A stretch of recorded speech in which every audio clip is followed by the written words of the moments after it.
자, 건설기계 관련주를 보겠습니다. 건설기계 관련주를 보면 현대건설기계도 오늘 많이 급락을 하긴 했는데 아무리 급락을 해도 절대 깨지 않아야 될 자리가 있어요. 딱 5개월선 깨면 안 돼요. 제이씨님 어서 오세요. 5개월선 가격이 얼마냐면 4만원대요. 제가 이 친구를 언제 얘기를 해드렸냐면, 이정훈님 고맙습니다. 언제 말씀을 드렸냐면, 깨지 않아야 될 돌파해줘야 될 60개선.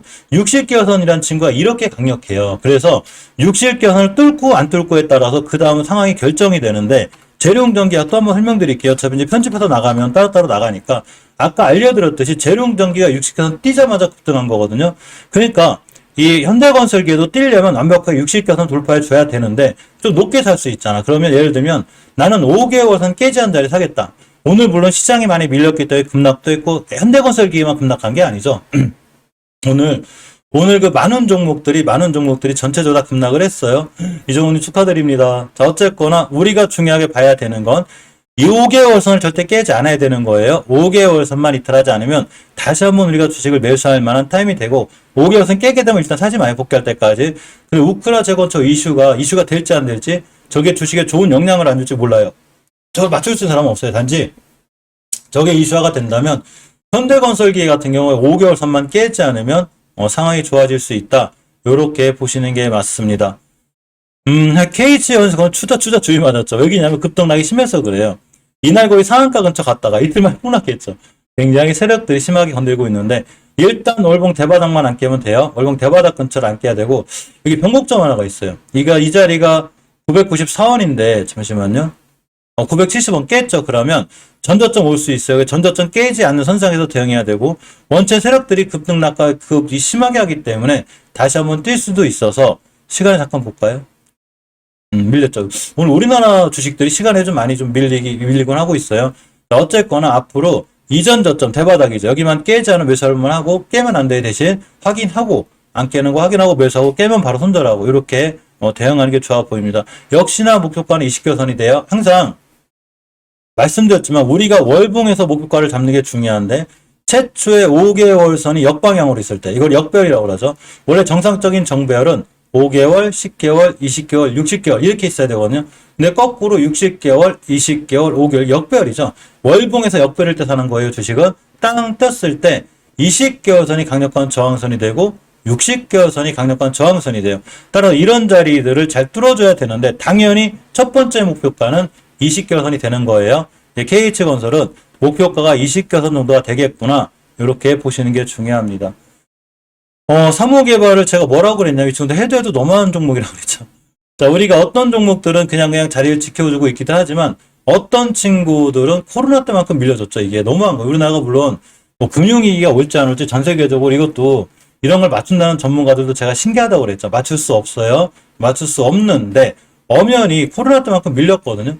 해도 너무하다. 그래서 사무개발도 엉뚱하게 우크라 재건으로 뛸 때 뛰어요. 그러니까 이 정도 저점이면 매수할만 할 것 같고 이전 저점을 깨지 않으면 매수 깨면 일단 손절. 시장 상황 봐가면서 해야 돼요. 시장 상황이 너무 안 좋으면 일단 현금화 시켜놓고 기다리는 것도 맞지만 내가 좀 긴 시각을 갖고 있다. 이렇게 지금 저점에 사서 내가 한 달, 두 달, 세 달, 네 달 버틸 수 있다 그러면 지금 저점에서 매수해 놓으면 앞으로 시장이 올라갔을 때 최소한 못 가도 5개월선이거든요. 한 번 뛰면 일단 5개월선을 가요. 5개월선까지만 가도 수익률이 20%예요. 따라서 월봉 바닥에 있는 종목들 너무 겁내지 않아도 돼요. 이런 데는 주식을 쫓아가 사면서 이런 거죠. 제가 하나 드리고 싶은 말씀은 월봉 이런 데서 막 쫓아가 사가지고 물리면서 월봉 저점에 있을 때 왜 못 쓰냐는 얘기죠. 차트를 거꾸로 돌려놓으면 이런 거예요. 자, 최고점이죠. 이게 만약에 거꾸로면 여기 사셨겠죠. 그러니까 제가 드리고 싶은 말씀은 지금 원체 막 안 좋은 뉴스가 나오고 악재가 나오고 그래도 그렇지 누군가한테는 주식을 싸게 살 수 있는 기회를 주는 거죠. 그죠? 자, 그렇기 때문에 월봉 바닥에서는 우리가 매수해볼 만한 자리다. 저는 이렇게 생각해요. 이건 좀 역발상 같은 생각인데, 물론 저는 원래 시장이 정상적이거나 좋을 때 추세가 우상향인 종목을 좋아하거든요. 근데 시장에 따라서 반응을 해야 되는데 지금 약간 특수한 상황으로 월봉 바닥에서 밀렸는데 코로나 때까지 밀렸다? 야, 이거는 좀 해도 너무한 거 아닌가. 좀 이런 생각을 가져봐서 아마 사무개발은 뛰면 한번 또 뛸 수 있을 것도 같아요. 예전에도 우크라 재건 관련 이슈로 떴는데 많이 밀려 있어서 한 번 더 급등할 수도 있는 이런 상황이 있어요. 자, 현대수산인프라코가 많이 밀리고 있는데 역시나 월봉에서 보면 바닥권에 있거든요. 물론 대바닥은 누군지 몰라요. 대바닥은 어딘지 모르기 때문에 이전 바닥을 깨지 않는 게 중요한데, 단지 이 친구 리스크가 하나 있는 게 공매도가 좀 많이 나와요. 그래서 이 부분만 좀 조심해야 되는데, 거의 14%대죠. 따라서 이 친구는 다른 건설 기계주보다는 약간 조심스럽게 보고, 그래도 이 정도 많이 밀려 있는 거예요. 일봉에서 이전 저전 깨지 않는 선상, 여기서 보는 게 맞아요.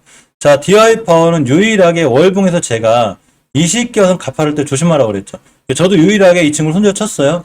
월봉 바닥에만 있다면 제가 손절 안 쳤을 건데, 이식겨선을 깼기 때문에 그린 거예요. 이 친구가 전월에 저점, 여기가 우리나라가 얼마 전에 그 코닥지수가 확 무너졌을 때 저점이 여기거든요. 따라서 이런 자리를 기준으로 깨지 않는 것을 보는 게 중요해요. 우크라 채용 관련주로도 움직일 수 있는데, 이 친구가 예전에도 제가 느낀 건 생각보다 우크라 채용 관련주로 좀 강하게 움직이지는 못해요. 그냥 한번 급등하면 역시나 매도하고 나오는 게 맞을 것 같고, 지금은 아직은 대바닥을 안 깼기 때문에 좀 볼만하다, 이렇게 보시는 게 맞아요. 자, SSC 엔지니어링도 우크라 채용 관련 상당히 연결이 돼 있고, 또 엔지니어링 계열이긴 한데 이거 대바닥이에요. 저점 가격이 얼마냐면 2,200원대. 지금 시장이 엄청나게 급락하는데도 결국 2,200원대를 이탈하지 않기 때문에 이 최저점만 이탈하지 않으면 괜찮을 것 같고, 자, 주봉에서 박스권이죠. 제가 거놨어요. 2,200원대. 여기만 깨지 않으면 박스권 놓을 수 있는데, 단 박스권 하단 이탈하면 안 돼요. 모든 박스권 주식은 박스권 상단을 돌파했을 때 강하고 하단을 깨게 되면 크게 무너지니까 그때 리스크가 있어요. 그러나 월봉에서 위치가 언제 낮기 때문에, 그러고 이때부터 작년 10월부터 옆으로 횡보했기 때문에 깨지 않을 확률이 높고, 저런 자리들만 이탈하지 않으면 떨어지기보다는 올라갈 확률이 높다라는 게 제 개인적인 생각입니다. 모든 투자에 대한 판단 책임은 본인에게 있어요. 가장 자리를 잘 지켜주는 게 사실은 시노펙스예요.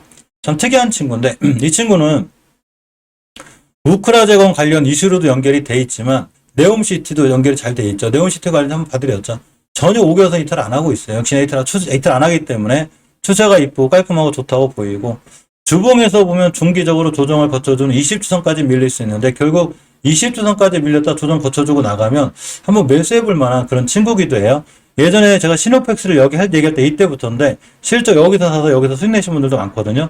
앞으로도 5개월선 같은 자리만 깨지 않으면 시노펙스 또한 크게 나쁘지 않을 것 같은 게 제 생각이고, 수산 종목을 좀 보게 되면 사실 저번 달에 이식해서 깨면서 리스크 있게 들어왔는데, 주봉에서 보면 저번 주 회복해졌죠.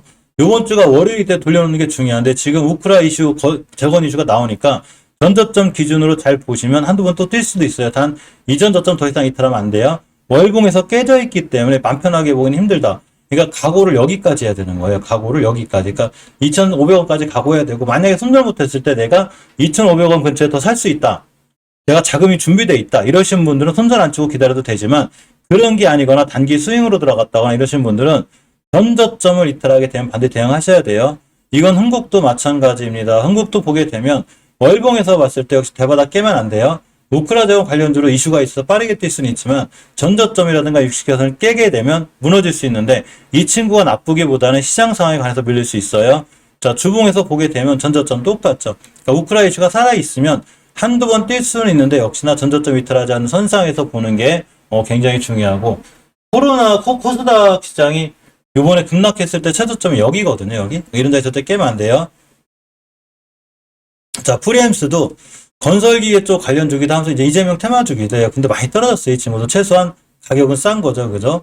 자, 비싸다. 엄청 비싼 거죠. 그죠? 지금은 굉장히 낮죠. 주식은 싸고 월봉에서 5개월선 위에 올려놨기 때문에 추세 전환과 턴이 돼 있다, 이렇게 보시면 돼요. 주봉에서 좀 보게 되면 일선 회복해주고 있죠. 프리엠스도 앞으로는 관심 있게 봐야 되고, 일봉에서 보게 됐을 때 역시나 앞전에 대량 거래가 들어와 있기 때문에 우크라 재건 관련이거든요. 우크라 재건으로 엮든 뭐로 엮든 간에 월봉에서 주식이 싸고 주봉에서 추세 전환을 해주고 있기 때문에 이 친구도 다시 한번 급등할 수 있어요. 그래서 프리엠스를 앞으로 관심 있게 봐도 괜찮지 않을까, 이런 생각을 좀 가져봅니다. LX 진성TC도 재건 관련주긴 한데 조금 늦어요. 이 친구는 그냥 딱 60개선만 안 깨면 돼요. 많이 밀렸죠, 이 친구. 딱 여기 변곡점이 있어요. 아까 알려드렸듯이 추세의 전환과 턴이 됐을 때, 그러니까 5개월 선이 됐든 5주 선이 됐든 추세의 전환과 턴이 됐을 때 캔들이 먼저, 잠시만요.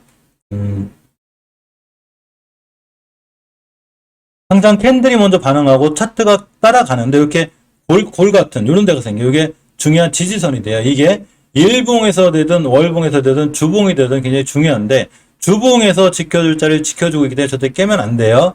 굉장히 중요합니다. 송유선님 어서 오세요. 오랜만이세요. 자, 여기 깨지 않아야 되고 이번에 빌려서도 안 깨야 되는 거예요. 왜냐면 추세는 아직 깨져 있는 거예요.